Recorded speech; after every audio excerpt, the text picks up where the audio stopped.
Alright guys, in this video we'll get into chapter 7 and we'll start with 7.1 estimating population proportion. Now first of all, let's take a look at let's take a quick review on the point estimate. A point estimate is the value of a statistic that estimates the value of a parameter. So for example, the point estimate for a population proportion is p hat is equal to x over n, where x is the number of individuals in the sample with a specified characteristic, and n is the sample size. So based on what we went over in chapter 6, we know that the p hat itself is called the point estimator of the population proportion p, and the value of p hat x over n is called the point estimate of the population parameter. I mean the population proportion. Okay, once we know that, let's take a look at this example for a quick. In July of 2008, the university poll asked the 1783 registered voters nationwide whether they favored or opposed a death penalty for persons convicted of murder. 1123 were in favor. Obtain a point estimate for the proportion of registered voters nationwide who are in favor of the death penalty for persons convicted of murder. So we know that, so based on the definition we just went over, we know that p hat is equal to x over n, right? Now in this case, we know the value of n is the 1783 and x is 1123. Okay, that's pretty much how to find the point estimate or the point estimate of the population proportion, or how to find the sample proportion over here. So here's the solution. Same thing as what we get up there. So p hat is equal to 1123 divided by 1783, which is, if you round it to 2 decimal places, that is equal to 0.63. That's how to find the p hat with the given sample. I think that's pretty straightforward. So actually, this is the point estimate. That's called a point estimate, right? So the reason we want to calculate the point estimate, we wanna estimate the parameter. We want, in other words, in this case, we want to estimate the population proportion. So basically, if we want to estimate the population proportion, that I will say we cannot see that based on the point estimate we got here, that we are 100% sure that the population proportion is going to be equal to 0.63. We cannot say this, right? Because we're estimating it. In other words, we're making a prediction for the population proportion. But what we can say is, sometimes we can say, okay, maybe I'm 85% sure that the p is between, for example, 0.61 to 0.65. I just made this up, okay? But we can say is that we are 95% sure, or we are 90% sure that the value of the parameter is in an interval like this, based on the point estimate we get from the sample. Okay, once again, the reason why we are doing this here is because we are not able to say that we are 100% sure that the p is equal to exact value. We cannot do that because we're estimating the value of the parameter. We're making a prediction here, so we cannot say that we're 100% sure. But what we are able to say is that sometimes we can see we're 95% sure, or we're 90% sure that the value of the parameter is between the interval, something like that. All right, once this is clear, this brings us to the confidence interval. So this kind of interval is called the confidence interval, because we are 95% sure that the p is in this interval. Of course, those three numbers, I just made them up. Okay, don't worry about it too much. All right, so once this is clear, let's take a look at the definition of confidence interval. So a confidence interval for an unknown parameter consists of an interval of numbers based on a point estimate. Okay, the level of confidence represents the expected proportion of intervals that will contain the parameter if a large number of different samples is obtained. The level of confidence is denoted by 1 minus of times 100%. So this notation is super important. Okay, we're gonna see this a lot in both chapter 7 and chapter 8. Okay, just always keep the idea in your mind. The level of confidence is equal to 1 minus alpha times 100%. I'm not sure if you still remember where we saw the symbol alpha before. So we saw in the notation z sub alpha, right? So what does this notation mean again? So if we draw a normal curve, and this is z score, z sub alpha. So if we have a subscript over here, z sub alpha, that means the area to the right of the z score is alpha. So which means if we have the z sub alpha is over here, then the area to the right of this number is equal to alpha. That's what does the z sub alpha mean, okay? And of course, just always keep this idea in your mind. The level of confidence is equal to 1 minus alpha times 100%. Of course, you can do the calculation backwards. Sometimes, if you know the level of confidence, you can calculate the alpha. Okay, alpha would be equal to 1 minus level of confidence. Okay? So you can do this as well, because sometimes the problem will give you the level of confidence and you want to find the corresponding z-score. If you want to find the corresponding z-score, you got to find alpha first, of course. Now, once this clear, let's get back to the definition of level of confidence again. So it says the level of confidence represents the expected proportion of intervals that will contain the parameter if a large number of different samples is obtained. So what does that mean? So I think here we go. We got an example here. I think this example will make everything clear. So for example, if 95% level of confidence, of course, if the level of confidence is equal to 95%, then alpha would be equal to 1 minus 95%. Is a 1 minus 0.95, which is 0.05. Okay, that's where we have the value of alpha here. So a 95% level of confidence implies that if 100 different confidence intervals are constructed, each based on a different sample from the sample population, from the same population, I'm sorry. So we will expect 95 of the intervals to contain the parameter and 5 not to include the parameter. Since 100 times 95% is 95, which means since we're 95% sure that the confidence interval will include the parameter, which means if we have 100 samples, if we have 100 samples, we're gonna have 100 different confidence intervals, and the 95 of the 100 confidence intervals is 95 confidence intervals, right? Which means that we'll say that 95 intervals will include the parameter and 5 of them not to include parameter. That's pretty much the idea behind the confidence interval. So of course, we know that if we're talking about the confidence interval, so the shorthand version is CI, confidence interval. So this, since the form of interval, we need the lower bound and the upper bound. Right? So let's take a look at how to find the lower bound and upper bound, because once we get the lower bound and upper bound, we have the confidence interval. Okay?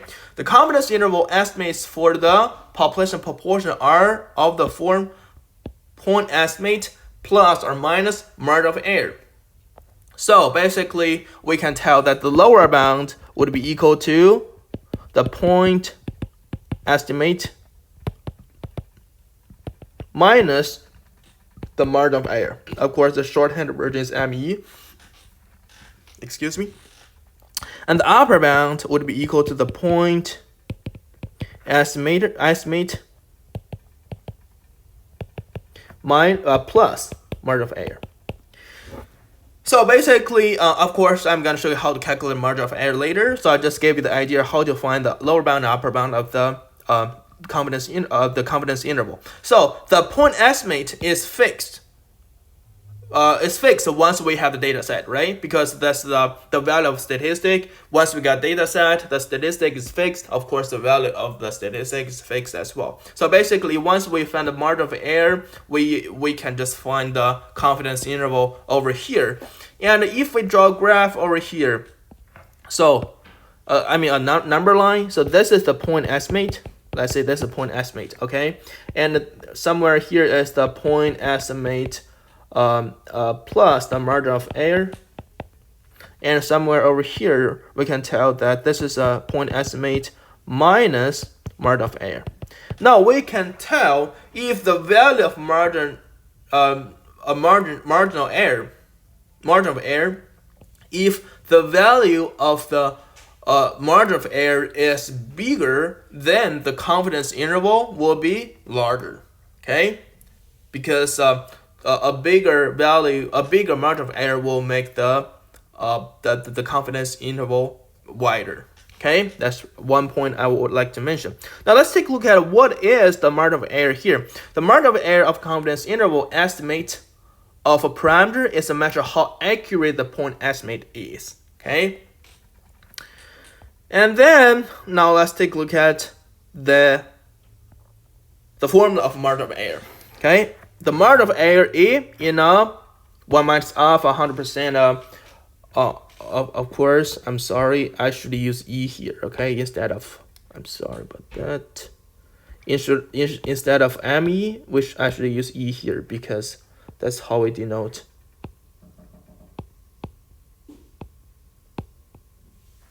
And E here. Minus E, of course. So the margin of error denoted by E, 1 minus alpha 100% confidence interval for population proportion is given by A is equal to Z sub half alpha times square root of P hat 1 times 1 minus P hat over N. So first of all, let's take a look at how to find the Z sub half alpha. Do you still remember that? How to find the Z sub half alpha? So this notation represents that the area to the right of this Z score is half alpha. So if you draw a normal curve and the Z score is over here, Z sub half alpha, that means the area to the right of this Z score is half alpha, right? So if we want to find this Z score, we want to find alpha first. So what is alpha? Alpha is equal to 1 minus the level of confidence. So that's why I mentioned that this relationship is very important, because it's gonna help us a lot to find the Z score here. And then of course, once we got Z score, the sample size N is fixed. Once the data is given, we can find the P hat and 1 minus P hat, right? So once we know this formula, and we can just go ahead and find the margin of error. Okay. Now let's take a look at what will change the value of margin of error. Okay, what kind of factor will change the what kind of factor will change the value of margin of error? So I'm gonna say that if we have a different Z score, then the margin of error is gonna be different. So what will make the Z score different? Alpha, right? If we have different value of alpha, then we're gonna have different Z score. So what will change the alpha? Level of confidence. So if we have different level of confidence, we're gonna have a different Z sub. We're gonna have a different Z score, and the different Z score will give us different margin of error. So the number one. So the margin of error depends on 3 factors. Number 1, level of confidence. Okay, as the level of confidence increases, the margin of error also increases. Okay. All right. So once we know that, let's take a look at number 2, sample size. As the size of the random sample increases, the margin of error decreases. Yeah, that's right. Because we have the n here is on the bottom here.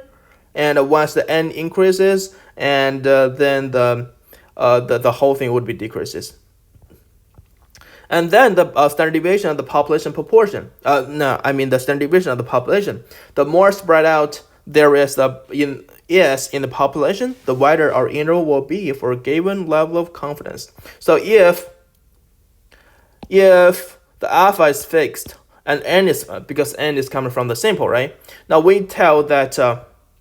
For a binomial distribution, we know that the standard deviation is equal to square root of n p times 1 minus p, right? So in other words, that if n is fixed, if the standard deviation is bigger, that means the product of p and 1 minus m is bigger, right? So that means if P times 1 minus P is bigger, then the margin of error is going to be bigger because it's on the top. Okay? That's why we say the more spread there is in the population, the wider our interval will be for a given level of confidence. That's why. Because what's n is fixed. If the standard deviation is bigger, then the p times 1 minus is going to be bigger. If this is bigger, of course, the p hat times 1 minus p hat is going to be bigger. If this is bigger, the margin of error is bigger. If the margin of error is bigger, then the confidence interval will be wider. Like that. Okay. So once that makes sense to you, let's take a look at the sampling distribution of p hat. For a sample random sample size n, the sampling distribution p hat is approximately normal, which means mu sub p hat is equal to the population proportion, and the standard deviation is equal to that. Why was that? So I think we proved this in the video of lecture 6.1, right? So we know the E of p hat is equal to the E of x over n. That's how we find p hat. So based on the property of the expectation, we have this is equal to 1 over n times E of x. So E of x is np, and then over n. So n will be cancelled out. This is p. And then let's take a look at the standard deviation of p hat. The standard deviation of p hat let me see. The standard deviation of p hat. You know what? Let's take a look at the variance of p hat first, and then take the square root. I think that's a little bit easier. So the variance of p hat is equal to the variance of x over n, right? So based on the property of variance, if we want to pull out the 1 over n, it's going to be squared. So 1 over n squared, the variance of x. So what's the variance of a binomial distribution? Is npq, right? Or np times 1 minus p. And then over n squared. So that square will cancel out n on the top. And of course, the standard deviation of p hat is going to be equal to the square root of the variance of p hat, so which is equal to the square root of this whole thing here, p times 1 minus p over n here. Okay? That's how we got those two things over here, which that is clear. Okay. All right, let's take a look at it. Once this is clear, let's take a look at the interpretation of the confidence interval. So a 1 minus alpha times 100% confidence interval indicates that 1 minus alpha times 100% of all random samples of size n from the population whose parameter is unknown will result in an interval that contains the parameter. So basically, if we have, for example, just like what the numbers we got up here, where is it? Here it is. So if we say that the level of confidence is 95% and the confidence interval is 0.61 and 0.65, so that means the interpretation of this result is that we are 95% confident to say that the parameter will be in the interval 0.61 to 0.65. All right. I think I wish this is clear to you. So let's take a look at how to construct a 1 minus of 100% confidence interval for a population proportion. Actually, just basically what we just went over. So we know that the confidence interval is equal to the point estimate plus or minus the margin of error, right? So if we wanna construct a confidence interval for the population proportion, of course the point estimate is gonna be the p hat, and the margin of error is gonna be z sub half alpha times square root of p hat 1 minus p hat over n, right?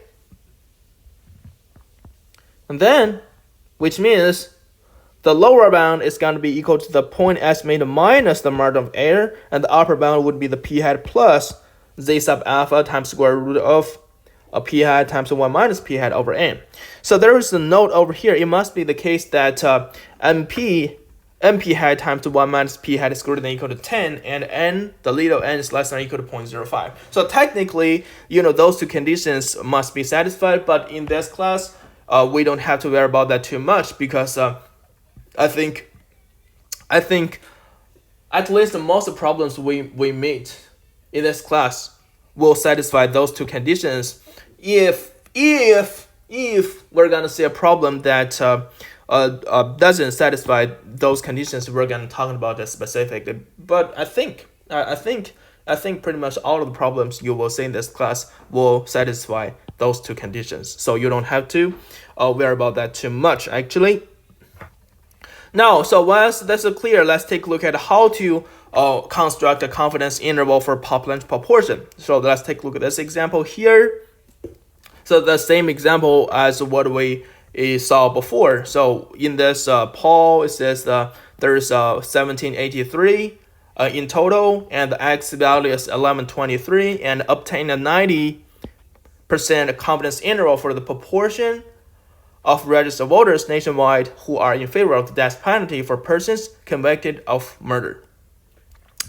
So, first of all, if we want to construct the confidence interval, we want to find out the point estimate. The point estimate is 0.63, so which is x over n, which is 1123 over 1783. I think this is correct, right? 1123, 1783. That's right. And of course, what they did here is check if this condition is satisfied or not. But based on what I just mentioned, for most cases we're gonna say in this class, this condition is always satisfied. We don't have to worry about that too much.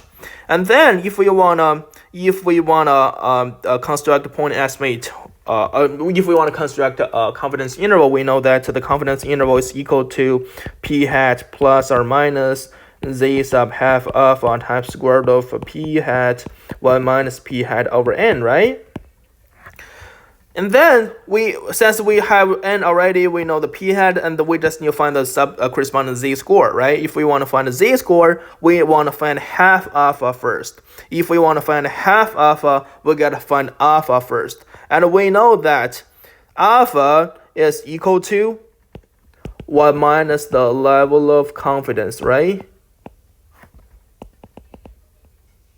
So what's the level of confidence? 90%. So alpha is 1 minus 0.9, which is 0.1. And then half alpha would be equal to 0.1 over 2, which is 0.05. Okay? In other words, the z sub half alpha is going to be equal to z sub 0.05. So of course, we are able to find this z score, whatever, from the z table or from the calculator. I'm gonna show you. I won't show you how to find this z score, because I think I made a video about how to find this kind of z score before, right? So anyway, the z score is equal to 1.65. So all of the numbers we need for calculating the confidence interval are here. Now we can just go ahead and plug them back in the formula. The lower bound is going to be equal to the point estimate minus the margin of error. So the point estimate is 0.63. Z sub half alpha is 1.645, and of course p hat times 1 minus p hat over n. So this is approximately 0.61. Of course, the upper bound would be 0.63. The point estimate plus z sub half alpha square root of p hat 1 minus p hat over n. This is approximately 0.65. Okay. And then, of course, we will say that the 90% confidence interval would be 0.61, 0.65. Okay. So the interpretation is that we are 90% confident that the proportion of the registered voters who are in favor of death penalty for those convicted of murder is between 0.61 and 0.65. So, if the problem asks for your work, that's the work you want to show me to get the full credits, right? So first of all, you want to calculate the p hat, And you don't have to do this. You don't have to do this. Okay. The second step over here could be skipped. You don't have to do that because as what I mentioned, this condition is always satisfied in the cases we made this in this class. And then you want to find the z-score. Once you got z-score, you got to find the lower bound, lower bound, upper bound, and show me the confidence interval in this form, and then make the conclusion or the conclusion at the end here. So if the problem asks for your work, that's the work you want to show me to get the 4 credits. Okay. Of course, you are able to find the confidence interval from the calculator directly. Yes, you can. I'm gonna make a video for that later on. But what I wanna mention is that if the instruction of the problem says please show your work even though you can find the answers from the calculator directly, that's the work you want to show me to get the 4 credits. Okay. All right. I wish this is clear to you. And then actually sometimes the problem gives us a fixed margin of error, and we want to find the corresponding sample size. So we know that the margin of error E is equal to Z sub half of times square root of P hat 1 minus P hat over N, right? Actually, we can solve for N from here. So if we want to solve for N, first of all, we want divided by Z sub half alpha, on both side equations. So it's going to be E over Z sub half alpha, which is equal to square root of P hat 1 minus P hat over N. And then if we want to solve for N, we want to get rid of the square root by square both sides. And then we're going to have E over Z sub alpha square, which is equal to, so the square root will be gone, P hat 1 minus P hat over N, right? And then if you want to solve for N, you can just multiply N by both sides of the equation. So we're going to have N times E Z sub half alpha square, which is equal to P hat 1 minus P hat, right?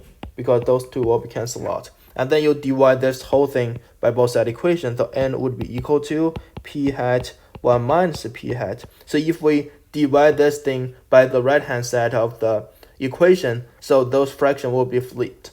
So which means the Z sub alpha would be on the top, and then over E, and then square. Okay? And of course, this is exactly the formula we have for the sample size. Okay.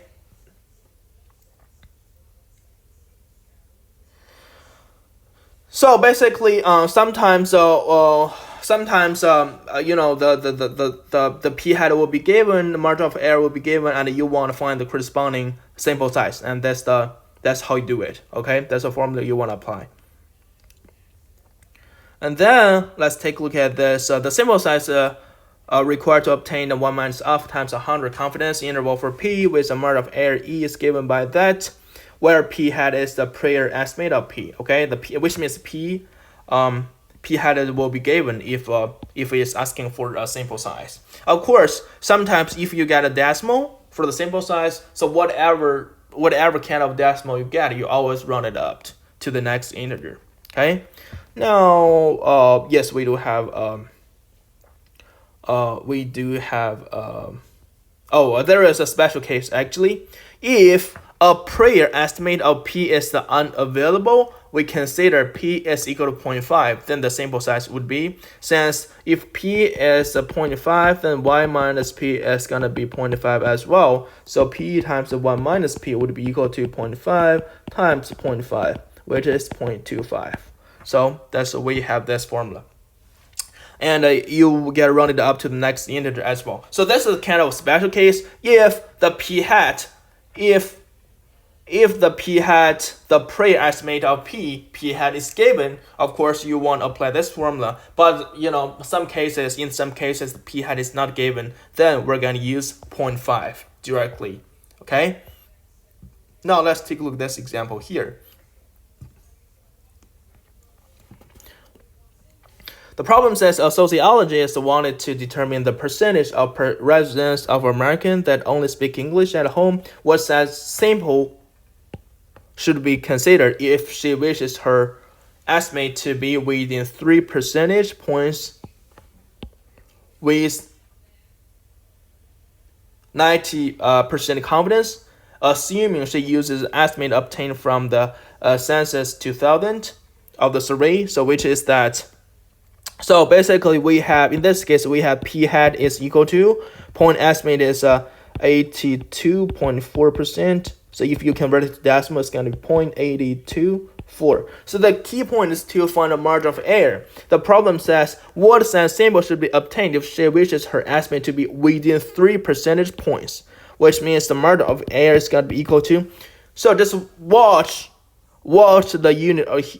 The unit over here, the unit is percent points, right? So which means the E is 0.3, 3%. If you want to convert it to decimal, it's going to 0.03, okay? So once we have a p hat, and of course, we know alpha is equal to 1 minus the level of confidence. So which is 1 minus 0.9, which is 0.1. Of course, half alpha is 0.05. So we want to find the z sub alpha from the calculator. So I believe we got this in the previous example, which is 1.645, right? And you can double check it in the calculator. Now once we got z score, we got a p hat, we got a margin of error. Then we can just go ahead to apply it in the formula. We know that n is equal to p hat 1 minus p hat, and then z sub half alpha over e and then square. So same thing. So we get a margin of error is 0.03. So watch the unit of the margin of error here. Since it says the 3 percentage points, so it's a 3%. If you convert it to decimal, it's going to 0.03. And then the z-score is 1.645, p-hat is 0.824, and then once we know those three numbers, we plug it back into this formula here. And we have the answer is 436.4, and we run this value up to 437, just as what I just mentioned, whatever kind of decimal you have, you run it up. Okay, that means the sociologist must survey 437 randomly selected American residents.